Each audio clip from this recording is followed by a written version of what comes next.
Med njimi so bili tudi znani gospodarstveniki, podjetniki in dobri poznavalci vin, ki so prišli na povabilo Društva prijateljev Metliške Črnine. Srečali smo politike in številne obiskovalce, ki so prišli z druge strani Gorjancev. In vsak je našel nekaj zase.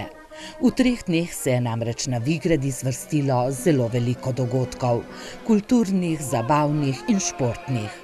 Okronali so novo kraljico Metliške Črnine.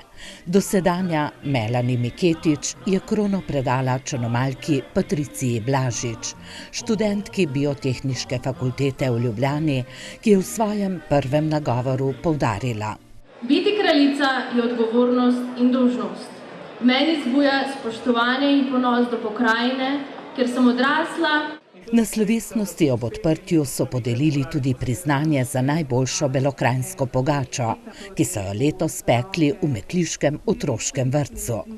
Mnogi obiskovalci Vigredi pa so se udeležili delavnice peke evropsko zaščitene belokranjske pogače in si ogledali razstavo Navdih iz narave v naši kuhinji, ki so jo pripravile članice Metliškega društva kmečkih žena.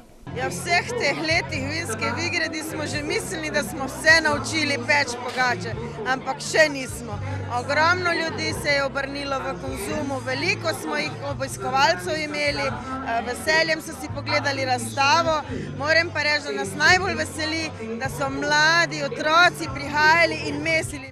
Najbolj veselo pa je bilo na Vigredi v večernih urah. Še posebej v soboto, ko so zabeležili tudi največji obisk 3-dnevne prireditve, ki je minila brez večjih izgredov.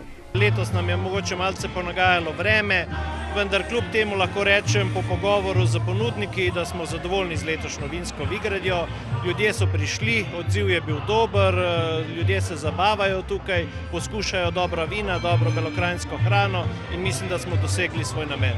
Če bi bilo prelepo vreme, bi kmetje kosili ali bi še ostali ljudje na morje, tako pa marsikdo si je rekel, ni za eno, ni za drugo, gremo pa na Vigrad. Na vinsko Vigred, ki jo bodo v Metliki zagotovo pripravili tudi prihodnje leto. Vinska Vigred 2020 bo pa kmalu tu in je že pred nami, je ob zaključku letošnje poudaril metliški župan.